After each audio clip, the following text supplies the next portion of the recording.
আমি দুনিয়ার নিজাম আর রাখবো না। আমার বন্ধুর রক্ত যদি জমিনে পড়ে, ওই জমিনে আমি আর কোনো কিছু রাখবো না রে জিবরাইল। যা যা যা জিবরাইল, তুই জলদি যা। এই জিবরাইল, এই রক্তের ফোঁটা যেন জমিনে না পড়ে। এই জমিনে পড়ার আগে তুমি তোমার কুদরতি, তোমার যেই পাখা দিছি এই পাখার উপর তুমি নিয়ে নাও। জিবরাইল বলতেছে, পয়গম্বর, তখন আমি 7 তবক আসমানের উপরে সিদরাতুল মুনতাহা যেখানে আছে, আরে সিদরাতুল মুনতাহা আমি আপনাদেরকে কেমনে বুঝাবো? আরে জমিন থেকে আসমান পর্যন্ত হইল 500 বছরের রাস্তা, এরপরে আসমানটা মোটা হইল 500 বছরের রাস্তা, এরপরে দ্বিতীয় আসমান আবার 500 বছরের রাস্তা, এত পর্যন্ত দূরত্ব। তাইলে এভাবে দ্বিতীয়, তৃতীয়, চতুর্থ, পঞ্চম, ষষ্ঠ, সপ্তম আসমান, এই 7 তবক আসমান জমিন থেকে যতটুকু উঁচা, এই 7 তবক আসমান থেকে সিদরাতুল মুনতাহা হইল আরো এতখানি দূরত্ব। তাইলে কি পরিমাণ দূরত্ব? জিবরাইল বলে, পয়গম্বর, আমি সেই খাস কক্ষে ছিলাম যেখানে থাইকা ওহি আপনার কাছে নিয়ে আসি, আল্লাহর বাণী আপনার কাছে নিয়ে আসি, যেখান থেকে আমি বাণী আপনার কাছে পৌঁছাই। পয়গম্বর, আমি সেই খাস কামরার ভিতরে ছিলাম, সেই খাস জায়গার ভিতরে আমি ছিলাম। আমার আল্লাহ আমাকে বলতেছে, জিবরাইল, আমার বন্ধুর রক্তের ফোঁটা যদি জমিনে পড়ে জিবরাইল, আমি জমিনে কাউকে রাখবো না, আমি জমিনে কাউকে থাকতে দিব না। আমার বন্ধুর রক্তে পড়ছে, ওই জমিন আর আমি ঠিকায় রাখবো না রে জিবরাইল। জিবরাইল বলতেছে, পয়গম্বর, আল্লাহ তাআলা যখন আমাকে বললেন, সঙ্গে সঙ্গে আমি 7 তবক আসমানের উপরে সিদরাতুল মুনতাহা, ওখান থেকে আমি কি করলাম? 600 ডানা একসাথে ছাড়িয়ে দিলাম। পয়গম্বর তাইফের জমিনে মুহূর্তে চলে আসলাম। ওই 1 ফোঁটা রক্ত জমিনে পড়ার আগে আমি আমার ডানা আপনার পায়ের নিচে বিছাইয়া আমার নুরানি ডানার উপর তুলিয়া নিলাম। জিবরাইল কত দূরত্ব বলেন? জিবরাইলের কত দূরত্ব? এই জিবরাইল থাকবে না, মরবে। এলা বলেন বাবা, এই জিবরাইলও থাকবে না, এই জিবরাইলও মারা যাবে, তিনিও মারা যাবেন। আল্লাহ তাআলা বলবেন, ঠিক আছে, তোমার বন্ধু 3 জন যে আছে এদের মৃত্যু হয়ে যাক, সবারই আলাদা আলাদা ক্ষমতা আছে, বয়ান বড় হয়ে যাবে, এই জন্য যাচ্ছি না। 3 জন বন্ধুর মৃত্যু হয়ে গেছে। আল্লাহ তাআলা তখন বলবেন, মামবাকায়া আজরাইল, আজরাইল আর কে বাকি আছে? আর কে বাকি? আজরাইল বলবে, আল্লাহ, দুনিয়াতে কেউ বাকি নাই, আসমানে কেউ বাকি নাই। আল্লাহ, আমার বন্ধু 3 জনেরাও বাকি নাই। আল্লাহ, তোমার আরশ বহনকারী, ওয়া ইয়াহমিলু আরশ রাব্বিকা ফাওকাহুম ইয়াওমাইযিন সামানিয়া। আল্লাহ, তোমার আরশ বহনকারী 8 জন ফেরেশতা আছে। আল্লাহ, তুমি আছো, তুমি চিরস্থায়ী, চিরঞ্জীব। আল্লাহ বলবেন, ঠিক আছে, আমার আরশ বহনকারী যে 8 জন ফেরেশতা আছে এদের মৃত্যু হয়ে যাক। এই কথা যখন বলবেন, এই 8 জন ফেরেশতারও মৃত্যু হয়ে যাবে। এরপরে আল্লাহর আরশটা এখন কোথায় আছে বলেন? শূন্যের উপর। কোথায় আছে? শূন্যের উপর আছে। যে আল্লাহ রব্বুল আলামিন এত বিশাল আসমান খুঁটি ছাড়া রাখতে পারেন, ওই আল্লাহ তার আরশ ফেরেশতাদের কাঁধে ছাড়াও রাখতে পারে কি পারে না? আল্লাহ তাআলা কুদরতিভাবে ভাসমান অবস্থায় আরশটা রাইখা দিবেন। আল্লাহ তাআলা তখন আবার এলান দিবেন, মামবাকায়া আজরাইল, আজরাইল আর কে বাকি আছে? কে বাকি? আজরাইল বলবে, আল্লাহ, দুনিয়াতে আর কেউ বাকি নাই, আল্লাহ, আসমানও আর কেউ বাকি নাই, আল্লাহ, আনা ও আনতা, আল্লাহ, আমি বাকি আছি, আল্লাহ, তুমি আছো। ওয়া হাইয়ুল লা ইয়ামুত, আল্লাহ, তুমি মরবা না, আল্লাহ, তুমি চিরস্থায়ী, চিরঞ্জীব, তোমার কোনো মরণ নাই। এরপরে আল্লাহ তাআলা তখন বলবেন, মুতিয়া মালাকাল মউত, হে মালাকুল মউত আজরাইল, এখন তুই মর। হে আজরাইল, এলা তুই মর। আরে জীবনে অনেক জান কবজ করছস, মার কোল থেকে বাচ্চার জান কবজ করে নিয়ে আসছস, বাবার কোল থেকে সন্তান নিয়ে আসছো, আহারে সন্তানের সামনে বাবাকে নিয়ে আসছো, নেই কি নেই না বলেন? আহারে বাবার সামনে থেকে সন্তান চলিয়া যায়, সন্তান বাবার লালন পালন করে, আশা আমি বড় হইলে আমার বাবা আমার সন্তান আমার জানাজা পড়াবে, আমার সন্তান আমার দাফন কাফন দিবে, আমার সন্তান আমাকে কাঁধে করিয়া কবরস্থানে যাবে। আহারে হঠাৎ এলান আসছে, একটু অ্যাক্সিডেন্ট হয়েছে, সন্তান মারা গেছে, অ্যাক্সিডেন্ট হয়েছে, সন্তান মারা গেছে। আহারে এরকম হয় কি হয় না? আল্লাহ তাআলা বলবেন, কিরে আজরাইল, জীবনে বহুত জান কবজ করছিস রে আজরাইল, এখন তুই মরার জন্য রেডি হয়ে যা, মরার জন্য তৈয়ার হয়ে যা। এরপরে যখন সাকরাতুল মউত মৃত্যুর যন্ত্রণা যখন আজরাইলের উপর চাপায় দেওয়া হবে, এই আজরাইল মৃত্যুর যন্ত্রণায় এত জোরে ছটফট করবে আর চিৎকার দিবে। আহারে কিতাবের ভিতরে আসছে ইসরাফিল যদি বাঁশি নাও বাজাইতেন, এই আজরাইলের চিৎকারের আওয়াজে পৃথিবীর ভিতরে যত মানুষ আর জীব ছিল সমস্ত জীব জন্তুর কলিজা ফাটিয়া ফাটিয়া মারা যাইত। এত জোরে চিৎকার দিবে, কেমন কষ্ট হবে বাবা মৃত্যুর যন্ত্রণা।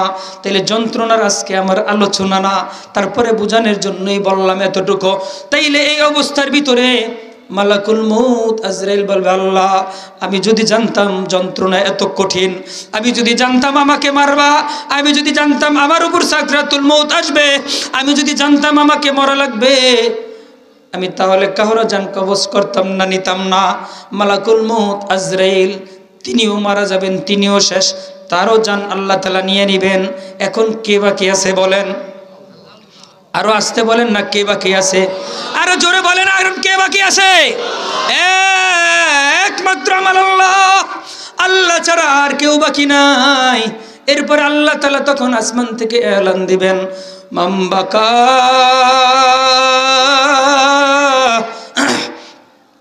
মামবাকা মামবাকা, আর কে বাকি, আর কে বাকি, আর কে বাকি। 40 দিন পর্যন্ত এই আওয়াজটা চলতে থাকবে। আহারে কোনো আওয়াজ নাই, জমিন থেকে কোনো আওয়াজ করে না, আসমানওয়ালার আওয়াজ করে না। আহারে কোথায় কোন আমেরিকা আওয়াজ নাই, কোথায় রাশিয়া কোনো আওয়াজ নাই। আহারে এত অস্ত্রের ঝনঝনানি, এত অস্ত্রের মহড়া, এত অস্ত্রের পাওয়ার, সুপারবুল এত কিছু ছিল, কেউ কোনো আওয়াজ করে না। আহারে জমিন থেকে কোনো আওয়াজ নাই, আসমান থেকে কোনো আওয়াজ নাই, পৃথিবীর কোথাও থেকে কোনো আওয়াজ নাই, শুধু এটাই আছে, মামবাকা মামবাকা মামবাকা। কে বাকি, কে বাকি, কে বাকি? সকলে আওয়াজ করে বলেন, কে বাকি? তখন আল্লাহ তাআলা নিজে বলবেন, লিমানিল মুলকুল ইয়াওম লিল্লাহিল ওয়াহিদিল কাহ্হার। আজকের রাজত্ব একমাত্র আমি আল্লাহর। রাজত্ব কার? আরো জোরে বলেন, একমাত্র আল্লাহ তাআলার রাজত্ব তখন চলবে। এরপরে ইসরাফিল আলাইহিস সালাম দ্বিতীয়বার সিংহে ফু দিবেন, হাশরের ময়দান কায়েম হয়ে যাবে, সব একের পর এক ওঠা শুরু হয়ে যাবে। আল্লাহ তাআলা বলতেছেন, ইয়াউমাইদিন তু'রাদুনা লা তাখফা মিনকুম খাফিয়া। ওই দিন কোনো কিছু আর গোপন থাকবে না, সব ওপেন করে দিবেন কে? সব আল্লাহ তাআলা আমলনামায় উঠায় দিবেন, সব ওপেন করে দিবেন। তাইলে আমরা যারা যুবকরা গুনাহ করতেছি, একটু হিসাব নিকাশ করিয়া গুনাহ করতে হবে। সব আমলনামায় উঠবে কি উঠবে না? তাইলে যারা গুনাহ করে এদের বিরুদ্ধে 8টা জিনিস সাক্ষী দেয়া দিবে। বয়ান বড় হবে, নিয়ে আসছিলাম, আলোচনা করব না, এতটুকু জানি। আমার বিরুদ্ধে সাক্ষী দাঁড়ায় যাবে, আমার বিরুদ্ধে সাক্ষী দাঁড়ায় যাবে, আমার কষ্ট হবে। আমি কয়টা সাক্ষী বোঝাবো? তাইলে সব আমলনামায় চলে আসছে, কারণ কিরামান কাতিবিন ফেরেশতা আছে না নাই? কিরামান কাতিবিন ফেরেশতা আছে, আর অন্যান্য সাক্ষী আছে, হাত পা অঙ্গ প্রত্যঙ্গ এগুলা সাক্ষী দিয়ে দিবে।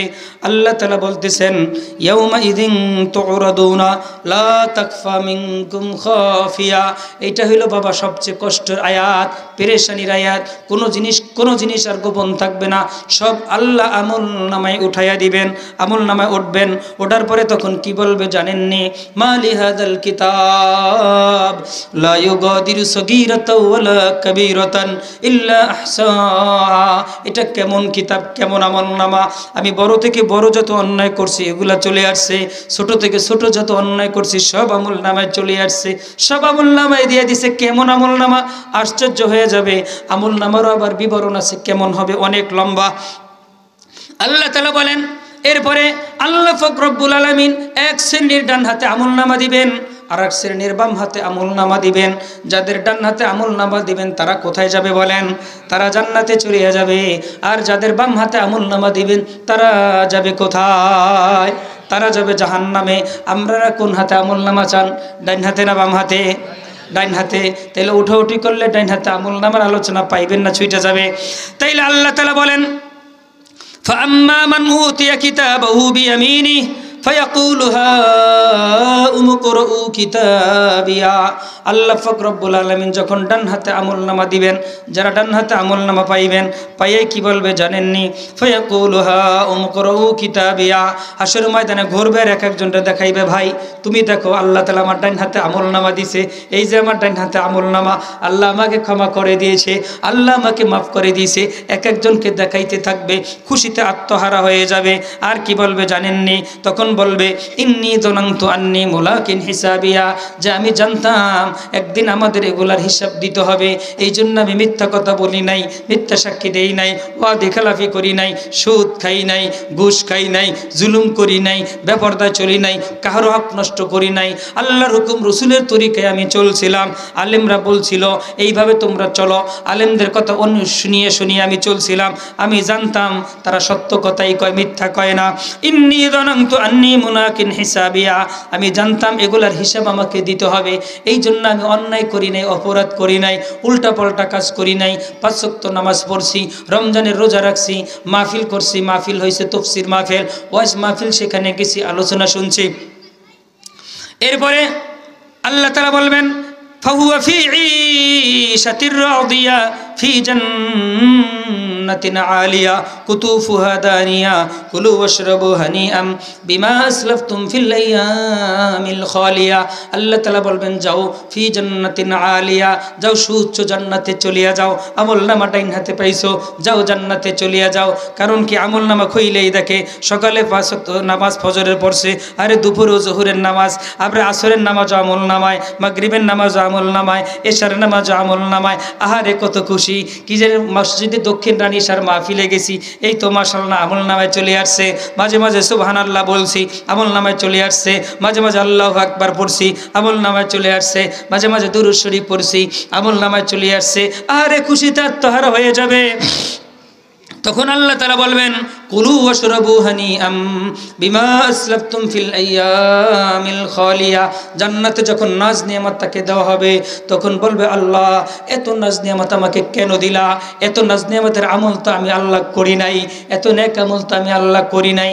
তখন আল্লাহ তাআলা স্মরণ করায় করে বলবেন ইন কুলু ওয়াশরাবু হানিআম বিমা আসলাফতুম ফিল আইয়ামিল খালিয়া।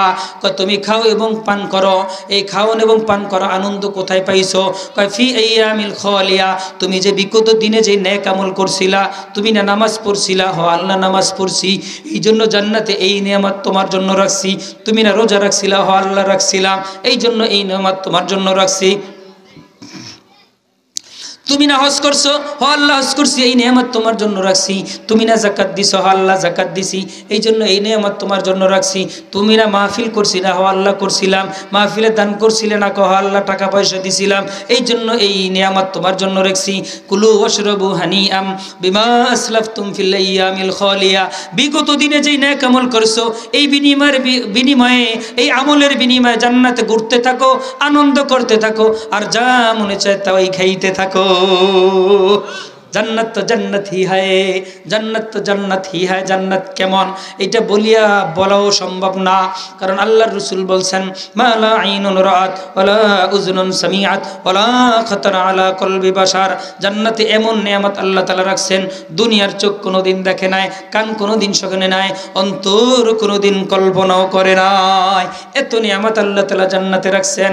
জান্নাতের আলোচনার ভিতরে এখন ঢুকছি না, সামনে আগাই। তাইলে যাদেরকে জান্নাতে কি করবেন? ডান হাতে আমলনামা দিবেন, তাদেরকে আল্লাহ তাআলা জান্নাত দিবেন, খাওয়াইবেন নেক আমলের বিনিময়ে। এরপর আল্লাহ বলেন ও আম্মা মান উতিয়া কিতাবাহু বিশিমালি ফায়াকুলু ইয়া লাইতানি লাম উতা কিতাবিয়া ওয়া লাম আদরি মা হিসাবিয়া ইয়া লাইতাহা কানাতিল কাদিয়া। যার বাম হাতে আমলনামা পাবে কপাল পোড়া, নামাজ পড়ে নাই, রোজা রাখে নাই, হজ করে নাই, যাকাত দেয় নাই, ভালো কাজ করে নাই, উল্টাপাল্টা করছে, মিথ্যা কথা বলছে, মিথ্যা সাক্ষী দিছে, ওজনে কম দিছে, জুলুম করছে, অত্যাচার করছে, ব্যভিচার করছে, উল্টাপাল্টা করছে, মানুষের হক নষ্ট করছে। বাম হাতে যখন আমলনামা পাইছে তখন বলবে হারে আল্লাহ যদি আমার আমলনামা আমারে না দিত, কি বলবে, আরে আল্লাহ যদি আমার আমল নামা আমাকে না দিত। আরে আমল নামা খুইলেই দেখে কিরে সকালবেলা মোবাইলে ছবি দেখছি আমল নামায় উঠছে, বিকালেও ছবি দেখছে আরে আমল নামায় চলে আসছে, কিরে মোবাইলে না আমি এই নেগেট পিকচার লেপের নিচে ঘুমায় ঘুমায় দেখছিলাম, কিরে এটাও তো আমার আমল নামায় চলে আসছে। যত অন্যায় অপরাধ করছে সব আমল নামায় চলে আসছে।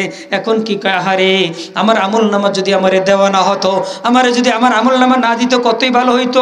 আকাম করিয়া বাড়াইছে, আকামের পুশিং মারছে, এখন সব আকাম আমল নামে উঠে গেছে, উল্টা পাল্টা করছে। যৌবনের তারুণায় কত কিছুই করে যুবক, উল্টা পাল্টা কত কিছু করছে, সব আমল নামায় চলে আসছে। কয়দিন বিড়ি খাইছে আমল নামায় চড়ছে, কয়দিন সিগারেট টাকছে সব উঠে গেছে, কয়দিন ইয়াবা নেশা করছিল উঠছে, কয়দিন টিভি দেখছে সব উঠছে, কয়দিন জেনা করছে তা উঠছে, বেপরদা নারীর সাথে দেখা করছে তাও উঠছে, ঘন্টাকে ঘন্টা প্রেমিকের সাথে কথা বলছে, সব আমল নামায় উঠায় দিবেন কে? সব আমল নামে উঠে গেছে। তাড়াতাড়ি বলার কারণ হইল সময় বড় হয়ে যায়, অল্পতে সাইরে সাইরে আপনাদেরকে বুঝাইতেছি। তাইলে বাম হাতে যখন আমল নামা পাবে তখন কি বলবে জানেননি? বলবে, আল্লাহ তুমি যদি আমার আমল নামা না দিতা। কেন বলতেছে? ওই যে উল্টা পাল্টা করছে, গুনার কাজ সব আমল নামায় চলে আসছে। তখন সে কি বলবে জানেননি? মা আগনা আন্নি মালিয়া, আরে আমার মাল আমার কোনো উপকারে আসে নাই। মাল আমার উপকারে আসে না, খালি মাল জমাইছে আল্লাহর রাস্তায় দান করে নাই। মা আগনা আন্নি মালিয়া, আমার মাল আমার কোনো উপকারে আসে নাই। হালাকান্নি সুলতানিয়া, আরে আমার না ক্ষমতা ছিল, আমার না পাওয়ার ছিল, আমি না লিডার ছিলাম, আমি না মারামারি করছিলাম। আপনারা বাবার মারামারি তো কম করেন, সব হয় আমার বাঁশগাড়ি আউলিয়ার সর ওদিকে, সব জন্মখণ্ড মারামারি। আরে বোমের আওয়াজে ঘুমাইতে হয়, বোমের আওয়াজে আবার ঘুম থেকে উঠতে হয়। এরকম আইয়ামে জাহিলিয়াতের যুগ হয়েছে। ওই আলোচনা আজকে এখানে করতেছি না, মাঝে মাঝে ওই আলোচনা ওখানে আমি করি। যারা বোম ফুটাইতেছো মারতেছো তাদেরকে আল্লাহ তাআলা জাহান্নামে কেমনে রাখবে, কিভাবে সাজাবে, ওইটা ওই সময় আলোচনা করি। যাই হোক, বলতেছিলাম তখন বলবে হালাকা আন্নি সুলতানিয়া, আরে আমার না ক্ষমতা ছিল, আমার পাওয়ার ছিল, আমার পাওয়ারে নাগের পরে ইউনিয়নে চলতো, আমার পাওয়ার বাঁশগাড়ি ইউনিয়নও চলছে, আমার পাওয়ার কালকিনি তৈরি ছিল, আমার পাওয়ার বাটামারিয়া, এরপরে এই সাইডে বরিশাল অঞ্চলও আমার পাওয়ার চলছিল। অন হাসের ময়দানে কি কয়? মা আগনা আন্নি মালিয়া হালাকা আন্নি সুলতানিয়া, আরে আমার বাদশাহী কোনো কামে আসে নাই, আমার ক্ষমতা কোনো কাজে আসলো না, আমার লিডারগিরি কোনো কাজে আসে নাই। এরপর আল্লাহ কি বলবেন জানেননি? আল্লাহ বলবেন খুযুহু ফাগুল্লুহু সুম্মাল জাহিম সাল্লু। যারা উল্টা পাল্টা করছে, জুলুম করছে, আকামের পাইন মারছে, আল্লাহ তাআলা তাদেরকে বলবেন খুযুহু ফাগুল্লু, ফেরেশতাদেরকে বলবে ধর ওরে ধর, ফাগুল্লু ওর গলায় আগুনের বেরি পরায়ে দে। জীবনে বহুত জ্বালান জ্বালাইছিল, মানুষদেরকে ভালোভাবে ঘুমাইতে দেয় নাই, ভালোভাবে চড়তে দেয় নাই, ভালোভাবে বাজার করতে দেয় নাই, মানুষের হক নষ্ট করছে, মানুষের উপর জুলুম করছে, অত্যাচার করছে, ওর হাত কাটছে, পাও কাটছে, ঠ্যাং কাটছে। আহারে এই কারণে এলাকার মানুষ অতিষ্ঠ হয়ে অন্য এলাকায় ঘুমানো লাগছে। কত পেরেশানি। আমার আউলিয়ার চারের ভিতরে দেখা গেছে কোনো লোক বাড়িতে ঘুমাইতে পারে না, অন্য অন্য এলাকায় ঘুমাইতে হয়। সবাই কি মারামারি করছেনি বলেন? সবাই করে না, কিছু করছে। ওখানকার কিছু লোক এই ময়দানও আছে, আমার নজরে অনেকেই পড়ছে। তাইলে কি কষ্টের কারণে তারা জন্মভূমি ছাইরা এখানে থাকতেছে? কেন থাকতেছে? তারা তো নিরীহ মানুষ, তারা তো সাধারণ মানুষ, তারা তো অন্যায় করে নাই, কিন্তু অন্যায় করার কারণে কারণ ওই বালা তাদের ঘরেও চাপছে মুসিবত, এই জন্য তাদের এই দশা হয়েছে। যাই হোক, বলতেছিলাম তখন আল্লাহ কি বলবেন? খুযুহু ফাগুল্লু, আরে ধর, ওরে ধর। হয় বহুত জ্বালান জ্বালাইছে, ওর হাত কাটছে, ওর পাও কাটছে, ওর ঠ্যাং কাটছে, ওদেরকে বোমা লয়ে দৌড়াইছে, ওর গাড়ি গুলা কোবায়া কোবায়া কোবায়া কাটছে, ওর ঠ্যাংগুলা কাইটা নিয়ে গেছে, ওর বাড়ি টুকরা টুকরা করছে। আরে অনেক জায়গায় দেখলাম, আরে কি করছে জানেননি? দরজা খুইলা নিয়ে আসছে, গ্রিল খুইলা নিয়ে আসছে, ছাদ ভাঙ্গা রড বাইর কইরা ওগুলা কাইটা আবার নিয়ে আসছে। এমন জালেমও আছে। কি পরিমাণ জুলুম, কি পরিমাণ অন্যায় অত্যাচার। তাইলে যাই হোক, বলতেছিলাম এখন আল্লাহ কি বলেন? খুযুহু ফাগুল্লু, আরে ধর। ওই বহুত জ্বালান জ্বালাইছিল, সুম্মাল জাহিম সাল্লু সুম্মা ফি সিলসিলাতিন দারউহা ৭০ যিরাআন ফাসলুকু। সঙ্গে সঙ্গে ফেরেশতারা যাইয়া ৭০ গজ আগুনের শিকল নিয়া ওই ডান্না বেরি তাকে পরাইয়া মুখের ভিতর দিকে শিকল ঢুকাইয়া পায়খানার রাস্তা দিয়ে বের করিয়া টানিয়া টানিয়া জাহান্নামে নিয়ে যাবে। এখন মারামারি করেন কোনো সমস্যা নাই, মরার পরে ধরা আছে না নাই। এখন বোম ফুটান কোনো সমস্যা নাই, মরার পরে ধরা আছে না নাই। এখন রক কাটেন কোনো সমস্যা নাই, মরার পরে বাড়া আছে না নাই। এখন এলাকা থেকে দৌড়ায় দেন কোনো সমস্যা নাই, মরার পরে ধরা আছে না নাই। মরার পরে ধরা আছে, এই ধরা থেকে কেউ বাঁচতে পারবে না, কারণ ওখানে ঘুষ চলবে না, ওখানে স্বজন প্রীতি চলবে না, ওখানে হবে ইনসাফের বাটখারা। কি হবে? ইনসাফ কায়েম হবে সেদিন, কোনো কিছু হবে না উল্টা পাল্টা যা তা। ওয়ালা ইয়াজলামু রব্বুকা আহাদা, আল্লাহ বলেন আমি কারোর উপর জুলুম করি না।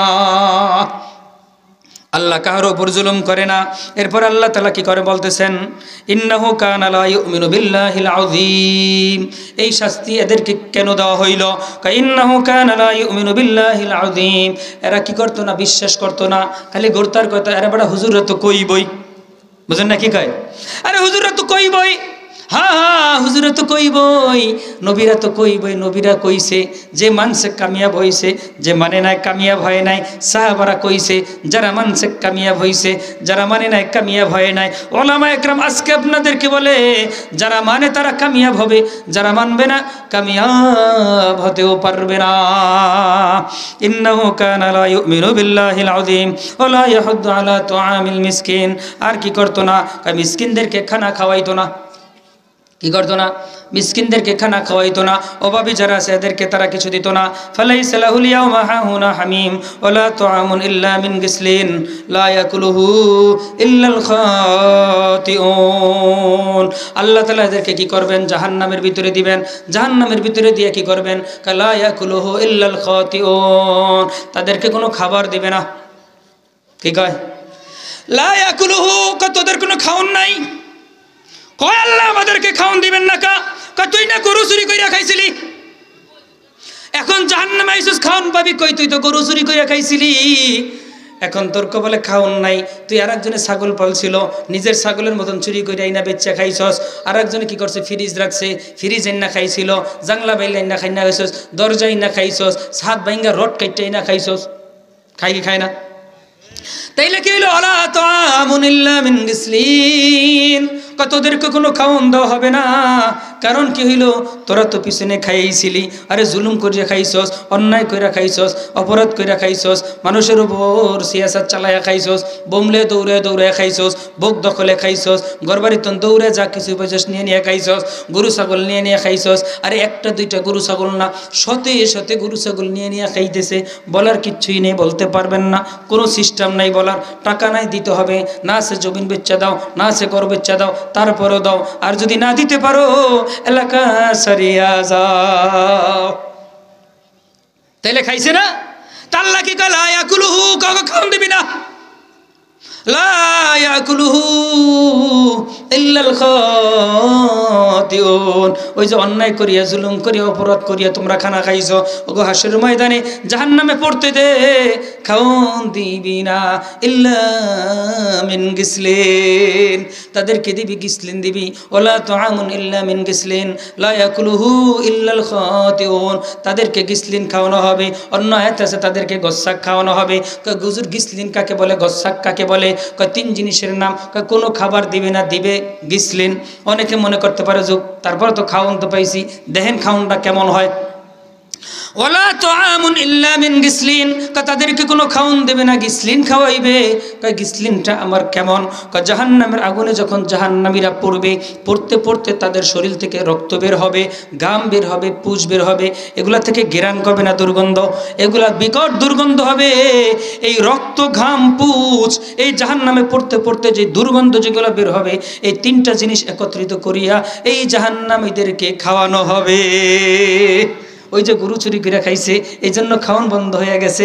এখন তোরা পড়বি, এই পড়ার দ্বারা রক্ত, পুজ আর যেগুলা বের হবে, ঘাম, এই দুর্গন্ধ জিনিস তিনটাকে একত্রিত করিয়া এরপরে তোদেরকে খাওয়ানো হবে। এই জন্য বাবারা সঠিক আমল যদি করি ডান হাতে আমল নামা পাবো, বিনিময়ে জান্নাতে যাব। আর যদি উল্টা পাল্টা করি আমল বাম হাতে আমল নামা পাবো, বিনিময়ে জাহান্নামে যাব। আর একটা হাদিস পড়ছিলাম, হাদিসের তরজমা পরে আর বেশি লম্বা করব না ইনশাআল্লাহ। আল্লাহর রাসূল সাল্লাল্লাহু আলাইহি ওয়াসাল্লাম বলেন, মান বানা লিল্লাহি মসজিদান বানাল্লাহু লাহু বাইতান ফিল জান্নাহ। কোন আল্লাহর বান্দা যদি দুনিয়ায় থাইকা আল্লাহর ঘর নির্মাণ করে, আল্লাহ তাআলা জান্নাতে তার জন্য একটা বিল্ডিং বানাইয়া দিবে। দুনিয়াতে যদি একটা মসজিদ নির্মাণ করে, আল্লাহ তাআলা জান্নাতে একটা বালাখানার ব্যবস্থা করবেন। এখন বলতে পারেন হুজুর, দুনিয়াতে তো বিল্ডিং একটা আমরা দিতে পারতেছি না, একটা মসজিদ এককভাবে তো আমরা দিতে পারতেছি না, তাইলে এখন আমরা কি করব? হাদিসে কুদসি আল্লাহর রাসূল সাল্লাল্লাহু আলাইহি ওয়াসাল্লাম বলেন, কোন আল্লাহর বান্দা যদি একটা টিড্ডির বাসা পরিমাণ কতটুকু, যতটুকু জায়গা দখল করে, এই পরিমাণ আর্থিক সহায়তা যদি আল্লাহর ঘর মসজিদে করে, আল্লাহ তাআলা তাকেও জান্নাতে একটা বিল্ডিং এর ব্যবস্থা করে দিবেন। বলতে পারেন হুজুর, টিড্ডির বাসাটা আবার কতটুকু?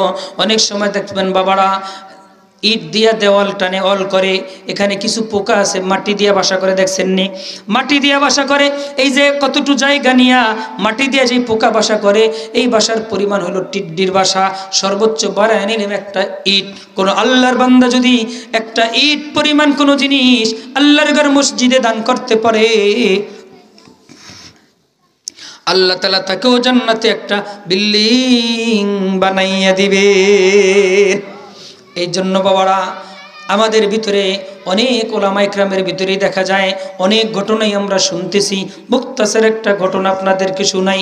বাদশাহ হারুনুর রশিদ একজন দিনদার বাদশাহ ছিলেন, আল্লাহওয়ালা মুখলেস বান্দা ছিলেন। আহারে রাষ্ট্র ইসলাম অনুযায়ী চালাইতেন। এত সুন্দর আবেদ জাহেদ ছিলেন। সব কিছু করার পরেও হঠাৎ একদিন চিন্তা করলেন, কিরে আমি তো কিছুদিন পর মারা যাব, কোন সময় চলে যাই আমার জানা যায় না, তাইলে আমি সদকা জারিয়ার তো কিছুই করলাম না, আমার তো একটা সদকা জারিয়ার কিছু করা দরকার। চিন্তা করলেন কি করা যায়, আমি একটা আল্লাহর ঘর মসজিদ নির্মাণ করতে চাই, বিনিময়ে আমি জান্নাতে বিল্ডিং এর মালিক হইতে চাই। বাদশাহ হারুনুর রশিদ কি করলেন, এলাকার ভিতরে মহল্লার ভিতরে এলান দিলেন, রাষ্ট্রের ভিতরে, হে রাষ্ট্রের লোকেরা, আমি একটা মসজিদ বানাইতে চাই এককভাবে, যেই মসজিদের ভিতরে তোমরা নামাজ কালাম পড়বা, আমি সদকা জারিয়া রাইখা যাইতে চাই, কারণ আমার মরার পরে আমার সদকা জারিয়া তো কিছুই থাকবে না। আল্লাহর ঘর মসজিদ যদি থাকে, যতদিন মানুষ নামাজ পড়বে আমার আমল নামে আমি সওয়াব পাবো, বিনিময়ে আল্লাহ তাআলা জান্নাতে বিল্ডিং এর মালিক বানায় দিবেন। এই জন্য বাদশাহ হারুনুর রশিদ একটা মসজিদ বানাইলেন। মসজিদ বানানো কমপ্লিট করলেন। মসজিদ বানানো কমপ্লিট করার পরে বাদশাহ হারুনুর রশিদ একদিন ঘুমাইয়াছেন। ঘুমের ঘরে দুইজন ফেরেশতা আসছে, আইসা বলতেছে, বাদশাহ হারুনুর রশিদ তুমি না আল্লাহর জন্য মসজিদ নির্মাণ করছ? হ্যাঁ আমি তো মসজিদ নির্মাণ করছিলাম, আল্লাহ তাআলা জান্নাতে আমাকে বিল্ডিং দিবেন এই জন্য, সদকা জারিয়ার জন্য। চলো না তাই যাই, আল্লাহ তাআলা জান্নাতে তোমার জন্য যে বিল্ডিং এর মালিক বানাইছে, তোমাকে যেই জিনিস বিল্ডিং এর বরাদ্দ দিছে, চলো না সেই বিল্ডিংটা একটু তোমাকে দেখায় নিয়ে আসি। এই কথা বলিয়া বাদশাহ হারুনুর রশিদকে ফেরেশতা কি করলেন, ঘুমের মাধ্যমে স্বপ্নে দেখতেছেন ওই জান্নাত দেখার জন্য যায়। কিতাবের ভিতরে আসছে আল্লাহ তাআলা মুমিন বান্দাদেরকে জান্নাত দেখায়া দেয়। জান্নাতে কে কিভাবে থাকবে, জান্নাতের নাজ দিয়ে আমার সামনে দেখানো হয়। মুমিন বান্দা যখন মৃত্যু ঘনায় আসে, তখনও দেখবেন জান্নাত সামনে চলে আসে। আরে জান্নাতের নাজ নেমান যখন দেখে, নাজ নেমান দেখে আত্মহারা, খুশিতে আত্মহারা হয়ে যায়। কোন দিক দিয়ে জান নিয়ে গেছে টেরও পায় না। আনন্দের সাথে সে কি করে, দুনিয়া থেকে চলে যায়। এর ভিতরে একজন হইছে আব্দুল ওয়াহিদ রহমাতুল্লাহ আলাইহি, খাজা আব্দুল ওয়াহিদ রহমাতুল্লাহ আলাইহি। তিনি একজন আবেদ জাহেদ ছিলেন, বুজুর্গ ছিলেন, জীবনে কোনোদিন বিবাহ করে নাই, সব সময় নামাজ পড়তেন, জিকির আজকার করতেন, ওজিফা পড়তেন, নেক কাজ করতেন, অন্য কোনো কাজ করতেন না। হঠাৎ একদিন আল্লাহ তাআলা জান্নাতের নাজ নেয়ামত তাকে দেখাইলেন। দেখানোর পরে বলতেছে, আল্লাহ আমি আমার গোটা জিন্দেগি তোমার জন্য বরাদ্দ করে দিলাম, আল্লাহ আমি জীবনে আল্লাহ বিবাহ করি নাই, আমি কোনোদিন বিবাহ করি নাই, আল্লাহ তুমি যে আমাকে যে জান্নাতটা দিবা, এই জান্নাতে আমার স্ত্রীর ব্যবস্থা কে হবে, আমার কাকে স্ত্রী দিবা, আমার স্ত্রী দিবা কিনা, আমার জীবন যৌবন তো সব তোমার জন্যই খরচ করছি আল্লাহ, আমি তো গুনার কাজে খরচ করি নাই আল্লাহ, সব সময় ইবাদত করছি, সব সময় জিকির আজকার করছি, বিবাহ করার সুযোগ আমি নেই নাই। তখন আল্লাহ তাআলা বলবেন হা হা হা আব্দুল ওয়াহিদ, তোমাকেও জান্নাতে তোমার স্ত্রীর ব্যবস্থা করে দেওয়া হবে। তোমার স্ত্রী হইল দাসী মাইমুনা, তোমার স্ত্রী হবে দাসী মাইমুনা। আল্লাহ দাসী মাইমুনা কোথায় থাকে তার একটু পরিচয় দিয়ে দেন, আমার তো দেখতে মনে চায়। দাসী মাইমুনা জান্নাতে আমার কি করবে, আমার জান্নাতে আমার স্ত্রী হবে, আপনি ব্যবস্থা করবেন। আল্লাহ তাআলা বলতেছে আব্দুল ওয়াহিদ তাহলে অমুক জায়গায় যাও, ওখানে গেলেই তুমি দেখতে পাইবা একটা মহিলা কি করতেছেন, কিছু ছাগল চড়াইতেছেন, ভেড়া চড়াইতেছেন, ওখানে দাঁড়ায় দাঁড়ায় নামাজ পড়ে ইবাদত করে, ওই ছাগল চড়ায়, ওই মহিলার নাম হয়েছে মাইমুনা। এই কথা বলার পরে কি করলো, তার ঘুম ভাঙ্গিয়ে গেছে। সকালবেলা ওইটা কি করলেন, ফজর নামাজ পড়িয়া সোজা তার দিকে রওনা দিলেন, ঠিকানা নিয়ে ওই এলাকায় চলে গেলেন। জিজ্ঞাসা করলেন সে কোথায় থাকে, ওই তো মরুভূমির ভিতরে দেখা যায় ছাগল চড়াইতেছে। ওখানে যখন গেলেন, যাওয়ার পরে দেখতেছেন ছাগলগুলা ঘাস খাইতেছে, ছাগলগুলা ঘাস খাইতেছে, আর একটা মহিলা সেওয়ার ভিতরে দাঁড়াইয়া দাঁড়াইয়া নামাজ পড়তেছে, সম্পূর্ণ ঢাইকা আহারে চায়ের ভিতরে দাঁড়ায় দাঁড়ায় নামাজ পড়তেছে।